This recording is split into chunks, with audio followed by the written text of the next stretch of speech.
पालघर जिल्ह्यातील अर्नाळा परिसरातील कळंब गावातील तुळशी रिसॉर्टमध्ये दारूच्या पार्टी दरम्यान हवेत गोळीबार झाल्याची धक्कादायक घटना समोर आली आहे. सुदैवाने या गोळीबारात कोणतीही जीवितहानी झाली नसली तरी परिसरात काही काळ भीतीचं वातावरण निर्माण झालं. पोलिसांनी दिलेल्या माहितीनुसार भिवंडी येथील संदेश गुरव हा आपल्या मित्रांसह पार्टीसाठी तुळशी रिसॉर्टमध्ये आला होता.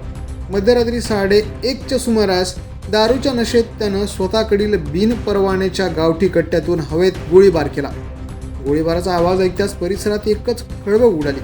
यावेळी अर्नाळा सागरी पोलीस ठाण्याचे बीट मार्शल परिसरात गस्त घालत होते. आवाज ऐकताच त्यांनी तातडीनं रिसॉर्टकडे धाव घेतली आणि अर्नाळा सागरी पोलिसांना माहिती दिली. घटनास्थळी तपासादरम्यान पोलिसांना वापरलेल्या काडतुसाची रिकामी भोंगळी आढळून आली. त्यानंतर अधिक चौकशीत आरोपी संदेश गुरव याच्याकडून बिना परवान्याच्या गावठी रिव्हॉल्व्हर आणि एक जिवंत काडतूस जप्त करण्यात आलं. या प्रकरणी पोलिसांनी संदेश गुरव याला ताब्यात घेत बिना परवान्याचं शस्त्र बाळगल्याप्रकरणी गुन्हा दाखल केलाय.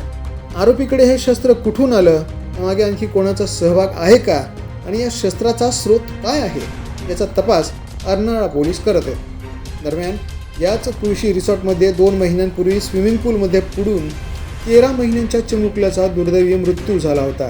त्यानंतर पुन्हा एकदा याच रिसॉर्टमध्ये घडलेल्या गोळीबाराच्या घटनेमुळे परिसरात चिंतेचं वातावरण निर्माण झालंय. द पोलीस न्यूजसाठी चिन्नू कुमार श्रीवास्तव, पालघर.